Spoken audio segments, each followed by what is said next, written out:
मेरे मन में ये बात बार बार आती है कि लोकतंत्र लोकलाज से चलता है, लेकिन कांग्रेस पार्टी को इस राज्य में, पूरे देश में अपने लोकलाज को धो करके रखने का काम किया है। और इस प्रकार का कार्यक्रम के माध्यम से जनता की भी जो जाति है, मुझे लगता है तो शर्म भी आनी चाहिए। बार बार जनता को गुमराह करना, अच्छे कानून, अच्छे बातों को तोड़ मरोड़ कर रखना, लोगों को बरगलाना, ये उनके स्वभाव में शामिल है। आप लोगों ने देखा था कि यही वो कांग्रेस थी जब झारखंड अलग राज्य करने का आंदोलन चरम सीमा पे था, 1991 के दशक में, तो यही कांग्रेस ने झारखंड के आंदोलन को करोड़ों रुपया में खरीदने का काम किया था। यहां के जनता को बेवकूफ बनाने का काम किया था। अगर जदयू उस समय विवेक से काम करती और लोकलाज होता तो उसी समय यह राज्य अलग हो गया होता। अब जिस प्रकार से एमएमआरडी कानून जो बना है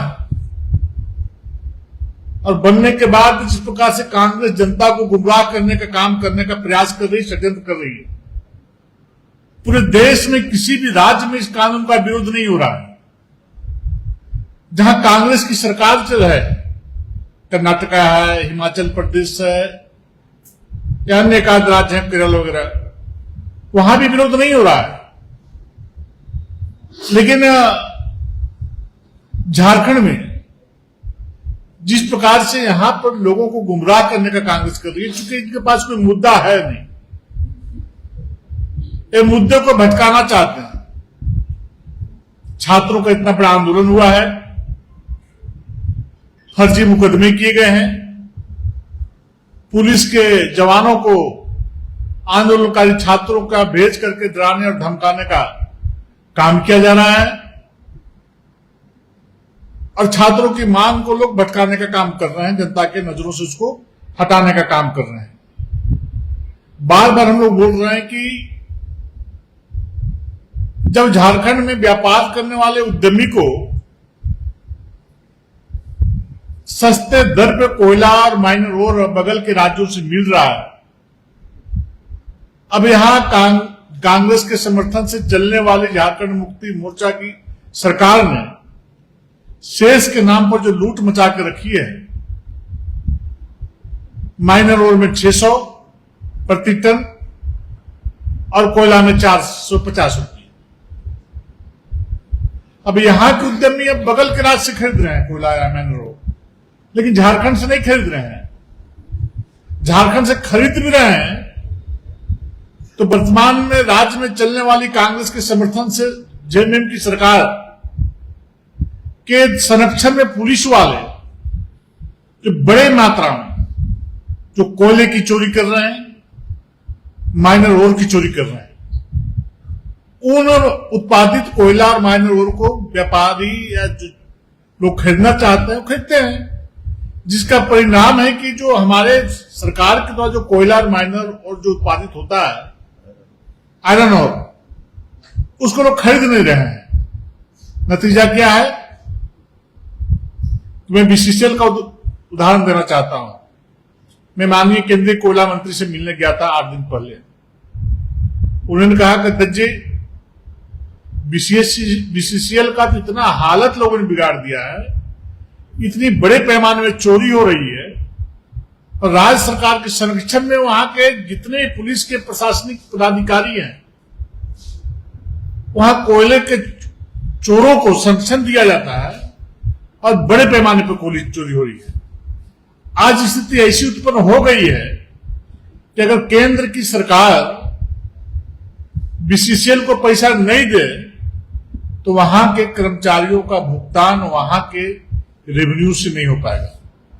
नतीजा ये होगा कि कोयला खदान बीसीसीएल बंद होने का काम करेगा। यह स्थिति बीसीसीएल के बना के रखा है। आप कल्पना करिए कितने बड़े पैमाने पर वहां पर कोयले की चोरी हो रही है। आप चिंता करने का काम करिए। और मुझे लगता है कि कांग्रेस के लिए ये झारखंड राज्य एटीएम बन गया। एटीएम की तरह झारखंड राज्य को उपयोग करने का काम कर रहा है, और जब आवश्यकता पड़ती है, जब जरूरत पड़ता है, तो झारखंड को एटीएम की तरह यूज कर करके अपने आवश्यकताओं की पूर्ति करने का काम करता है। आज जिस प्रकार से कोयला का, आयरन ओर का हमने माननीय गृह मंत्री से भी आग्रह किया। हमने कहा कि जिस प्रकार से आपने बीसीसीएल पे सीआईएसएफ को जवानों को तैनात करके कोयला की चोरी को लूट की जा रही थी, उसको आपने रोकने का काम किया है। मेरा आग्रह है कि चतरा और लातेहार जिला, दुमका और गोड्डा के क्षेत्र में, वहां भी बड़े पैमाने पर कोयले की चोरी हो रही है, पत्थर खदान में अवैध खदानें चल रही हैं। वैसे जगहों पर भी सीआईएसएफ तैनात करके झारखंड राज्य का जो खनिज संपदा है उसकी चोरी को, उसको लूटने से बचाने का काम किया जाए। जीवन भर कांग्रेस ने इस देश को, इस राज्य को लूटने का काम किया है, और वह स्वभाव आज तक इनका बदला नहीं है। आज विभिन्न जिलों में कार्यक्रम करके लोगों को बरगलाने का काम कर रहे हैं, लेकिन इनकी बातों को जनता तवज्जो नहीं दे रही है, सुनने का काम नहीं कर रही है, विचार करने का काम नहीं कर रही है। क्योंकि जनता इनके कार्यकाल को लोगों ने देखा इस झारखंड राज्य में विगत 6 वर्षों से जो हताशा हुई इस राज्य का, जो ह्रास हुआ है, जो गिरावट आई है, सारे लोग जानते हैं कि इस प्रकार के कानून का विरोध करने का काम क्यों कर रहे हैं।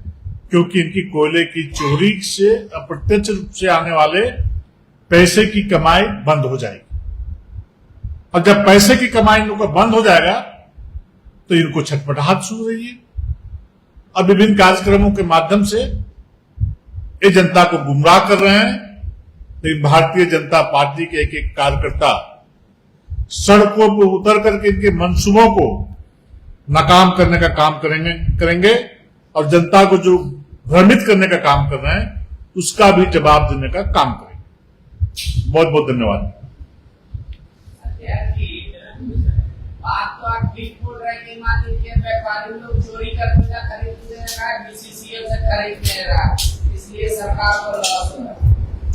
मेरा सवाल ये है कि हम तो पैसा जेटली के घर से लाएंगे, बीजेपी के घर से 24-25 में 750 करोड़, वही बीसीसीएल से एफसीसीएल से कोयला बेचा था, उनको पैसा मिला रॉयल्टी सेस का, उसके बाद 1200 करोड़, अब 1450 करोड़ बीत नहीं जाए तो कहां से हम पैसा मांगेंगे? तो शेष तभी करेगा जब बीतेगा कोई।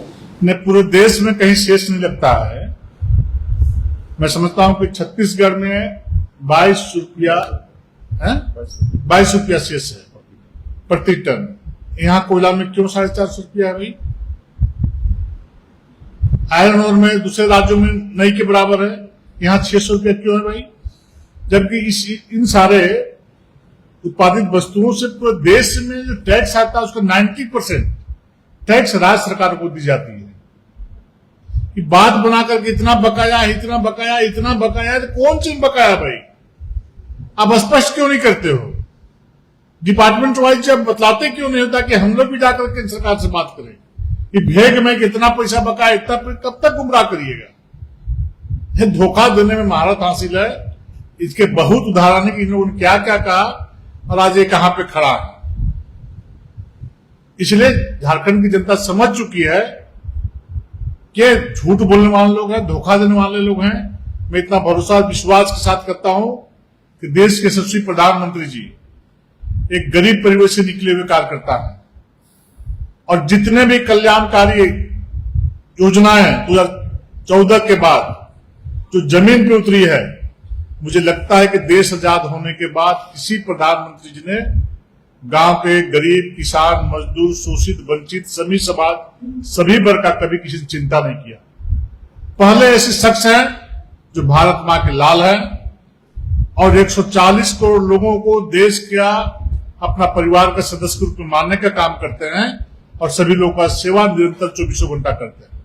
आज गांव जाकर गांव के लोग बोलते हैं कि पहली बार इस प्रकार की सुविधाएं एक गरीब व्यक्ति प्रधानमंत्री बने हैं तो गरीबों को लिए चलाने का काम कर रहे हैं। कांग्रेस का तर्क है कि मेरा घर है, किराया हम तय करेंगे कि तो बीजेपी तय करेगी, और ये तर्क दिया जा रहा है कि उड़ीसा में किराया नहीं है, छत्तीसगढ़ में किराया नहीं, तो तुम भी किराया नहीं दो।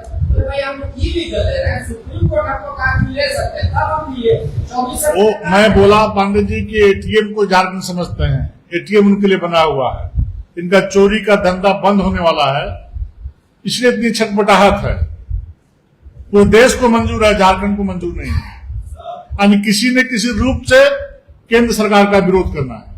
इनकी सरकार कर्नाटक में है ना कि नहीं है, हिमाचल प्रदेश में किसकी सरकार है, केरल में किसकी सरकार है, वहां विरोध का स्वर क्यों नहीं गूंज रहा है। इस प्रकार का झूठ का खेती झारखंड में नहीं चलेगा और नहीं चलने देंगे। सियासत तैनात थे आज आदरणीय गृह मंत्री आदरणीय प्रधानमंत्री जी के नेतृत्व में, उनके निर्देश पर उसी समय से चोरी रुकी है और लोगों का छटपटाहट बढ़ा है। आखिर सियासत को तैनात कौन किया, तैनात करने की आवश्यकता क्यों पड़ी? अगर झारखंड पुलिस इस प्रकार के चोरी को पहले रुकी होती, झारखंड धनबाद में पोस्टिंग के लिए बोली लगती है साहब। जनता सब कुछ जानती है, सबके नजरों में बताइए कि मीडिया के लोग साथ भी अन्य अत्याचार करने से लोग इस सरकार को बच नहीं रहे हैं। अभी चाहत हुआ है। एक अलग सवाल है, 20 तारीख को कांग्रेस ने पूरा मोरहाबादी मैदान भरने का ऐलान किया है, ट्राइबल को लेकर कह रहे परिसीमन राजनीति में नहीं है, इसलिए बीजेपी इस बात को भूल जाए, आदिवासियों का सीट नहीं करने देंगे। मैंने अभी परिसीमन हो गया क्या? परिसीमन यहां लागू हो गया क्या? इस प्रकार से लोगों को गुमराह करके झूठ बोल काम कर नहीं रहे कुछ आदिवासी भाई के लिए, तो कुछ तो कह के इनको ठगेंगे ना। अगर परिसीमन लागू हो गया, किन्हीं का सीट घट गया, उसके बाद इस प्रकार का आंदोलन करते तो समझ में आता है। 31 दिसंबर 2026 तक ही रुका हुआ है ना। हाँ भाई, तो जब परिसीमन लागू हो जाए उसके बाद बोलिए ना, आप आंदोलन करिए ना। 1 जनवरी से तो स्वतः लागू ये दिखावे की राजनीति है, छटपटाहट है ऐसे लोगों को। कुछ लोग बेरोजगार बैठे हुए हैं तो उनको तो रोजगार चाहिए। मुझे जानकारी कांग्रेस नहीं कर रहा है, कांग्रेस के सह पे कांग्रेस के कुछ नेता कर रहे हैं।